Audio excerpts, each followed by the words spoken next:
Hello दोस्तों, नमस्कार दोस्तों, स्वागत है आपका हमारे YouTube चैनल में। दोस्तों, गौतम बुद्ध एक शहर में प्रवचन कर रहे थे।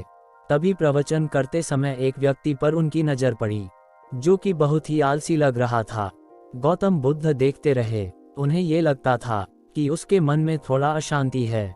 फिर उसके बाद गौतम बुद्ध उसे व्यक्ति को बुलाए और अपने पास में बैठाया। फिर उस व्यक्ति से पूछा कि आप इतना चिंतित क्यों हैं? क्या कारण है?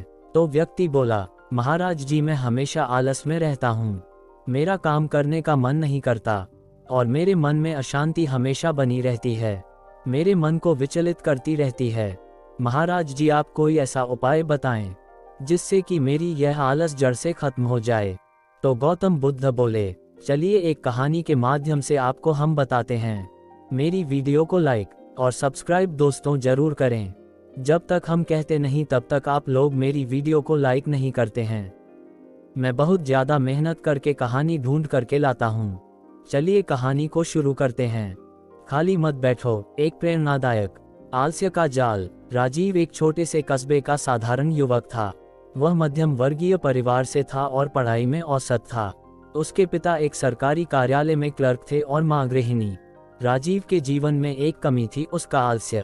वह हमेशा कहता, अभी तो बहुत समय है, बाद में कर लूंगा। यही बाद में, कभी, आज नहीं बन पाता था। कॉलेज की पढ़ाई पूरी करने के बाद वह नौकरी की तलाश में जुटा, मगर उसकी लापरवाही और टालमटोल की आदत ने उसे कई मौकों से वंचित कर दिया। जब भी कोई परीक्षा होती, वह सोचता, इतना कठिन क्या है, 2 दिन में तैयारी हो जाएगी। और 2 दिन आते ही वह किताबें खोलता, लेकिन मन नहीं लगता और फिर वही आलस्य उसे घेर लेता। धीरे धीरे उसके दोस्त एक एक कर नौकरी में लग गए। कोई बैंक में अधिकारी बन गया तो कोई इंजीनियर। जब वे राजीव से मिलते तो उसे समझाते, भाई, समय बहुत कीमती है, मेहनत करो, कुछ कर लो। लेकिन राजीव हंसकर टाल देता, अरे अभी तो बहुत समय है।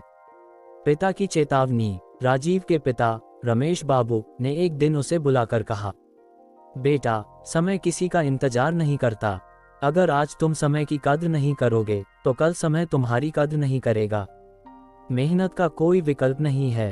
राजीव ने सिर हिलाया, लेकिन मन में सोचा, पापा भी न बस लेक्चर देते रहते हैं। लेकिन जिंदगी की परीक्षा में आलस्य को कभी सफलता नहीं मिलती। एक घटना जो बदल गई सोच। एक दिन राजीव पार्क में टहल रहा था, तभी उसने एक छोटे से बच्चे को देखा। वह बच्चा बार बार गिर रहा था, लेकिन फिर भी सीखने की कोशिश कर रहा था कि कैसे साइकिल चलाई जाती है। हर बार गिरने पर उसकी माँ उसे प्रोत्साहित करती, शाबाश बेटा, फिर से कोशिश करो। राजीव कुछ देर तक खड़ा देखता रहा। उस बच्चे ने लगभग 20 बार गिरने के बाद आखिरकार साइकिल चलाना सीख लिया। बच्चे के चेहरे पर खुशी और आत्मविश्वास की चमक थी। वह सोचने लगा, अगर यह बच्चा बार बार गिरने के बावजूद हार नहीं मान रहा तो मैं क्यों हार मान रहा हूँ? मैं तो सिर्फ अपने आलस्य की वजह से पीछे हूँ। उसी दिन उसने निर्णय लिया कि अब वह खाली नहीं बैठेगा। वह अपने आलस्य को दूर करेगा और मेहनत करेगा। संघर्ष की शुरुआत। अगले दिन सुबह 6 बजे ही उसने अलार्म लगाया। पहली बार वर्षों बाद वह समय पर उठा। उसके माता पिता आश्चर्यचकित थे। राजीव ने अपने लिए एक टाइम टेबल बनाया। सुबह 6 बजे उठना, 7 से 10 बजे तक प्रतियोगी परीक्षा की तैयारी, फिर 1 घंटे का ब्रेक, दोपहर 2 से 5 बजे तक दोबारा पढ़ाई। शुरुआत में उसे कठिनाई हुई, किताबें खोलते ही नींद आने लगती, लेकिन उसने हार नहीं मानी। जब भी आलस्य घेरता, वह उस बच्चे को याद करता जो बार बार गिरकर भी साइकिल चलाना सीख गया था। धीरे धीरे उसका पढ़ाई में मन लगने लगा। उसने प्रतियोगी परीक्षाओं के लिए आवेदन करना शुरू कर दिया। असफलता से सामना। पहली परीक्षा में वह फेल हो गया। रिजल्ट देखकर उसका मन फिर से डगमगाया। उसने सोचा, मैं यह नहीं कर सकता। इतनी मेहनत के बाद भी असफलता। लेकिन तभी पिता ने कंधे पर हाथ रखकर कहा, बेटा, असफलता हार का संकेत नहीं होती, ये तो अनुभव का हिस्सा होती है। जीतने वाले वही होते हैं जो बार बार गिरकर उठते हैं। खाली बैठने से कुछ नहीं होगा, फिर से जुट जाओ। पिता की बातों ने उसे प्रेरित किया। उसने अपनी कमियों का विश्लेषण किया और दोगुनी मेहनत से पढ़ाई में लग गया। मेहनत का फल। 6 महीने बाद उसने फिर परीक्षा दी। इस बार वह प्रारंभिक परीक्षा में पास हो गया। उसे विश्वास नहीं हो रहा था। खुशी से वह माँ पिता के पैर छूने गया।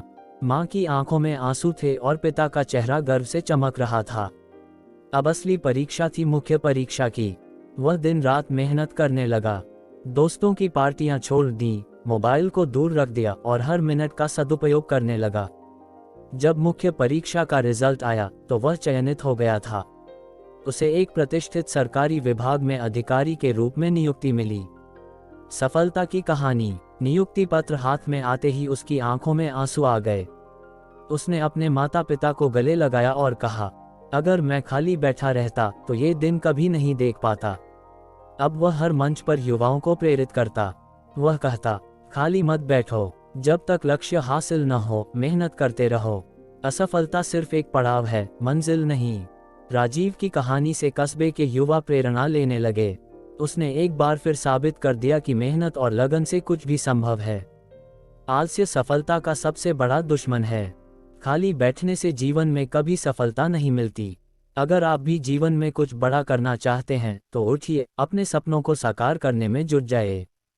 क्योंकि जो लोग खाली नहीं बैठते वही इतिहास रचते हैं। उम्मीद करते हैं मेरी यह कहानी आपको पसंद आई है। अगर पसंद आई है तो वीडियो को लाइक और सब्सक्राइब जरूर करें। कमेंट में नमो बुद्धाय जरूर लिखें।